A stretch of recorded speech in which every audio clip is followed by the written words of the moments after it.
Selamat pagi semuanya. Pagi. Apa kabarnya hari ini? Baik. Ada yang sakit? Ada. Sebelum mulai pembelajaran, terlebih dahulu kita berdoa. Ibu minta untuk Novi bawa doa kita pada pagi hari ini.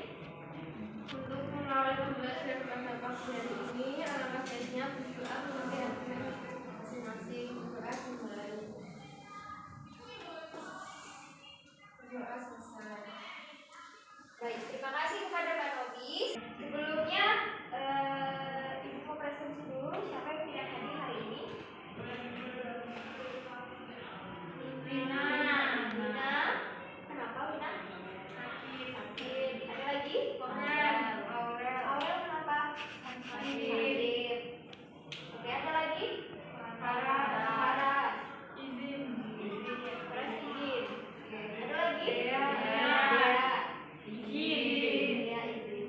Ada lagi? Nenek. Izin. Ada lagi sudah? Baik, terima kasih kepada Mbak Novi. Selanjutnya kita akan memulai materi kita pada hari ini. Namun terlebih dahulu Ibu mau bertanya mengenai materi minggu lalu kepada Maria. Minggu lalu kita membahas tentang bumbu dan rempah. Coba Maria sebutkan apa pengertian dari bumbu dan rempah. Bumbu dan rempah. Bumbu dan rempah adalah bahan-bahan alami yang diperoleh dari alam sebagai bahan penyedap makanan. Baik. Beri applause untuk Maria. Hari ini kita akan melanjutkan materi kita, namun terlebih dahulu Ibu pengen kalian lihat video ini terlebih dahulu. Belanja sayur, bayam, bayam, bayam,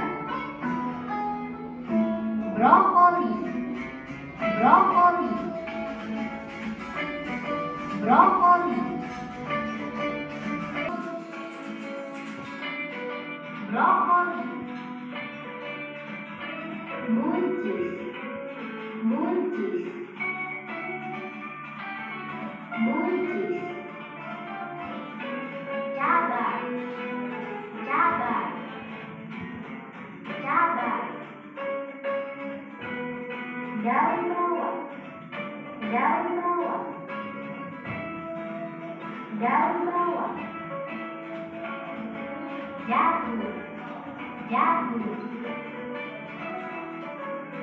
jagung, jamu, jamu, jamu. Ini sekilas video, sepertinya kalian sudah tahu ini materi kita hari ini tentang apa. Ada yang bisa jawab? Iya, tentang sayur-sayuran. Tadi sudah ada beberapa contoh dari sayur-sayuran. Tapi apa sih itu pengertian dari sayur-sayuran? Ada yang bisa jawab? Sayuran adalah tumbuhan sebagai bahan makanan. Bagaimana Maria? Sayuran adalah bahan makanan. Tumbuh-tumbuhan yang sebagai bahan makanan yang memiliki nilai gizi. Baik, oke. Kalian sudah tahu hari ini kita akan membahas mengenai sayuran. Jangan sayuran. Apa sih tujuannya kita belajar sayuran? Tujuan kita belajar sayuran adalah untuk memahami pengertian dari hidangan sayuran, fungsi dari hidangan sayuran, deskripsikan hidangan sayuran dan klasifikasikan hidangan sayuran. Jadi kita dapat membedakan hidangan sayur Indonesia dan mampu membuat hidangan sayur Indonesia. Lalu kita akan masuk ke pengertian dari sayur. Ibu mau salah satu dari kalian untuk baca PPT ini. Ibu mau kepada Mbak Sofia. Baik, hidangan sayur di Indonesia. Suatu hidangan berkuah yang merupakan kelengkapan nasi yang dapat dimakan dengan atau tanpa nasi. Oke, bisa diulangi sekali lagi kepada Mbak Dian. Suatu hidangan sayur Indonesia. Suatu hidangan berkuah yang merupakan kelengkapan nasi yang dapat dimakan dengan atau tanpa nasi. Jadi sayur itu merupakan suatu tumbuhan yang kita peroleh dari alam yang dapat digunakan sebagai pendamping dari makanan pada saat kita makan nasi gitu. Dia dapat dimakan dengan nasi ataupun tanpa nasi. Tadi sudah kita lihat beberapa contoh dari sayuran. Siapa di sini yang tidak suka makan sayuran? Semua suka. Kalau kalian sayur kesukaannya apa? Sop itu jenis masakannya. Nama sayurnya? Sayur sawi, wortel, kangkung. Ada yang suka sayur pare? Tidak ada. Yang suka sayur pahit? Tidak juga. Berarti tidak semua sayur disukainya.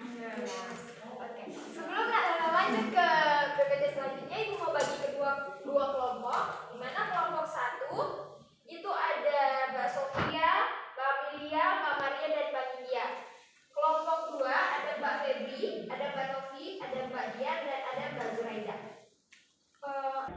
Kita akan membahas tentang klasifikasi hidangan sayur.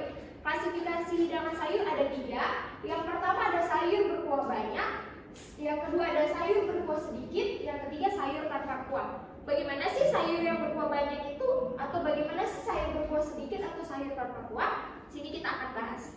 Yang pertama ada sayur berkuah banyak. Sayur berkuah banyak ini merupakan golongan sayur yang menggunakan kuah atau bahan cair yang banyak. Bahan cair yang digunakan berupa air, kaldu, santan, atau perpaduan dari ketiganya. Nah, ini contoh dari sayur berkuah banyak. Ada yang tahu contoh dari sayur berkuah banyak ini ada apa saja? Sop, sayur asam, gulai. Ya, benar sekali. Nah, kemudian yang kedua ada sayur berkuah sedikit dan sayur tanpa kuah. Di sini Ibu mau minta kepada kelompok 1 dan kelompok 2 untuk mencari tahu bagaimana sayur berkuah sedikit dan bagaimana sayur tanpa kuah. Contoh-contohnya saja. Ya, Ibu kasih 1 menit untuk berdiskusi. Apa untuk kelompok 1?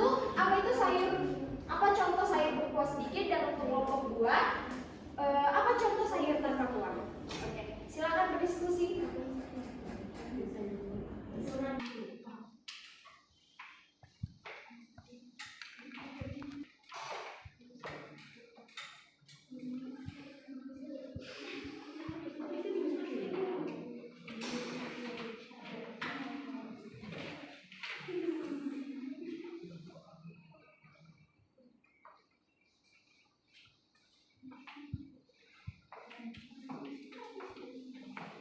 Baik, apakah sudah selesai berdiskusi? Sudah. Oke. Ibu mau perwakilan salah satu dari kelompok yang membacakan dari tempat saja. Untuk kelompok 1, tolong disebutkan apa saja contoh sayur yang berkuah sedikit.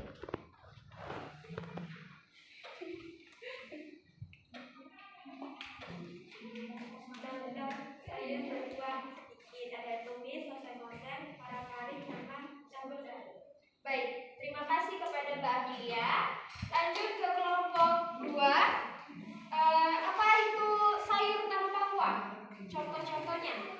Contoh sayur tanpa kuah yang pertama ada urap, gado-gado, pecel, sambal teracang. Oke, baik, terima kasih Mbak Dian. Tepuk tangan untuk kedua kelompok. Baik, sedikit banyaknya sudah tahu ya contoh-contoh dari sayur berkuah sedikit, sayur tanpa kuah. Lalu kita akan membahas, tadi sudah kita bahas sayur berkuah banyak. Ini tentang sayur berkuah sedikit atau biasa kita sebut dengan tumis. Jadi sayur berkuah sedikit itu atau sayur yang ditumis adalah sayur yang bumbunya ditumis dahulu dengan minyak dan menggunakan sedikit kuah. Bisa diulangi kepada Mbak India, apa itu sayur berkuah sedikit atau tumis?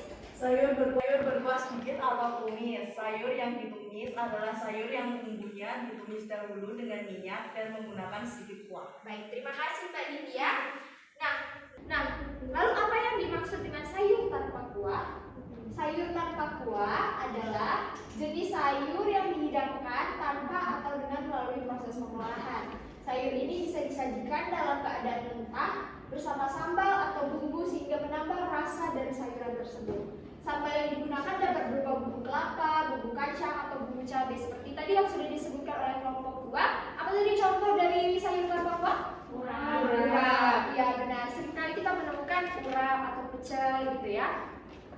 Oke, selanjutnya apa sih fungsi dari sayuran?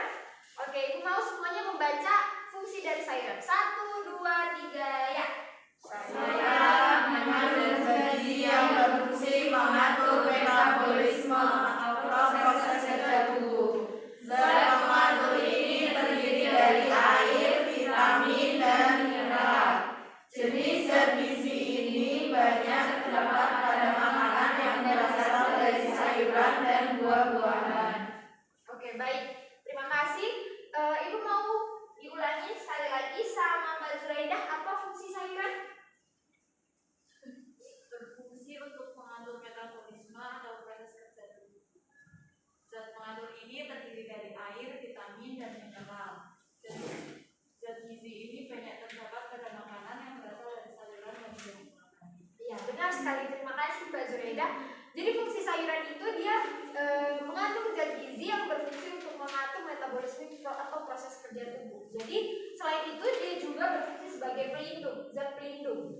Ya, di sini zat pengatur yang terdiri dari air, vitamin, dan mineral, dan jenis zat gizi ini dapat didapati pada makanan yang berasal dari sayur-sayuran dan buah-buahan. Jadi dengan kita banyak mengkonsumsi sayuran itu akan mengatur metabolisme tubuh kita itu semakin baik. Jadi jangan malas makan sayur ya.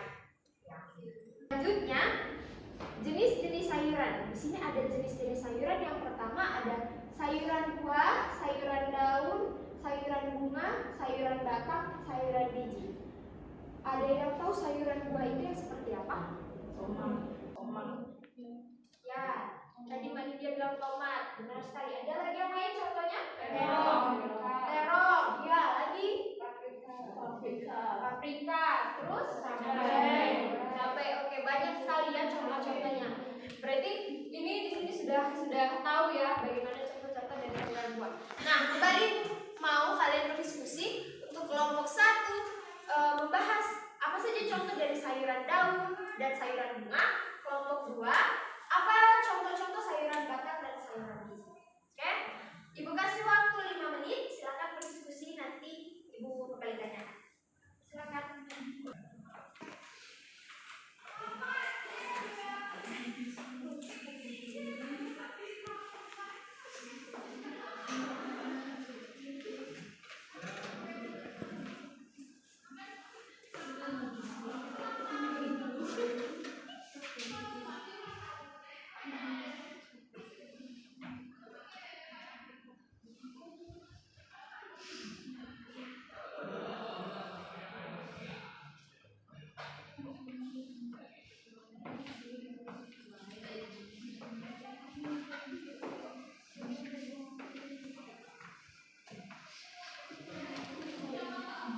Oke, baik, waktu berdiskusi sudah habis.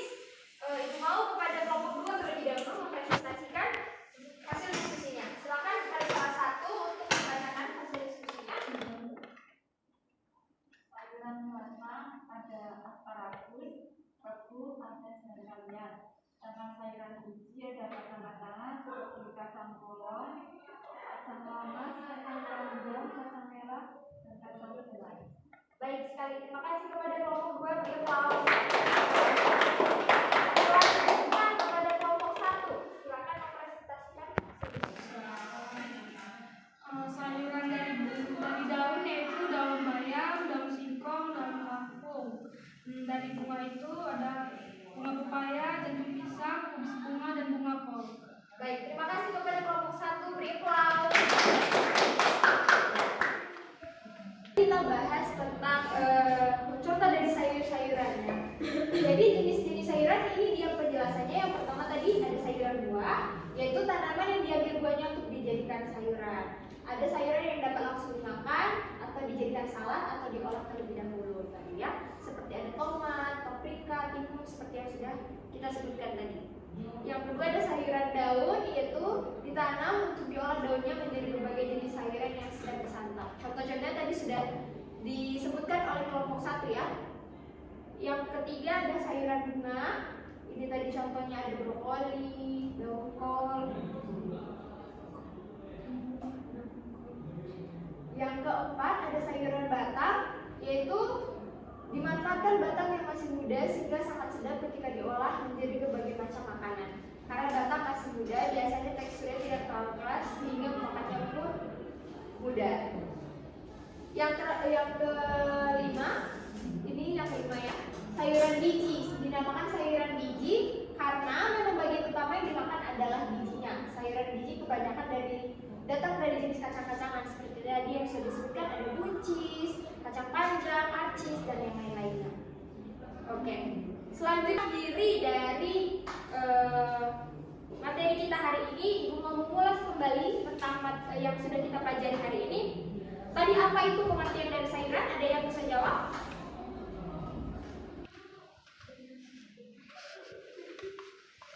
Ibu mau kepada Mbak Novi.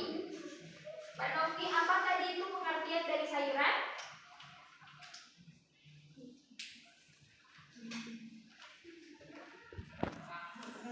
Tumbuhan makan nabati yang biasanya mengandung kadar air yang tinggi yang dapat dikonsumsi setelah dimasak atau diolah dengan teknik tertentu atau dalam keadaan segar. Oke, baik. Terima kasih kepada Mbak Novi. Boleh diulang kepada Mbak Amelia? Apa itu sayur? Pengertian dari sayur?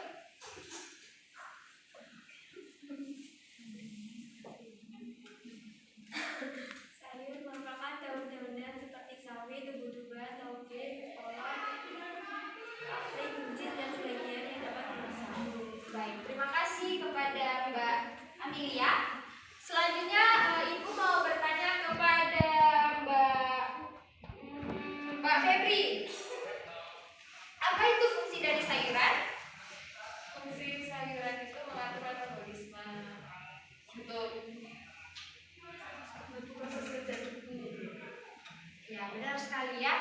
Jadi untuk pengertian sayuran yaitu bahan pangan yang kita peroleh dari alami yang dapat diolah baik dimakan dengan nasi ataupun tanpa nasi, yang memiliki banyak fungsi, yaitu salah satunya untuk mengatur metabolisme atau proses kerja tubuh.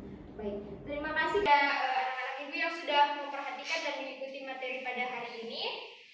Untuk minggu depan kita akan praktek untuk membuat hidangan sayuran berkuah banyak, berkuah sedikit, dan yang tidak berkuah. Jadi minggu depan dipersiapkan bahan-bahannya dan menunya. Jadi kita akan praktek minggu depan. Tolong nanti Komting untuk melapor kepada Ibu untuk ACC resepnya. Oke? Baik, sekian materi kita pada hari ini. Ibu akhiri. Sebelumnya kita berdoa terlebih dahulu. Ibu minta kepada Mbak Nindya untuk menutup kita di dalam doa pada siang hari ini. Sebelum mengakhiri kegiatan pada siang hari ini, mari kita berdoa menurut agama dan keyakinan masing-masing. Berdoa mulai. Berdoa selesai.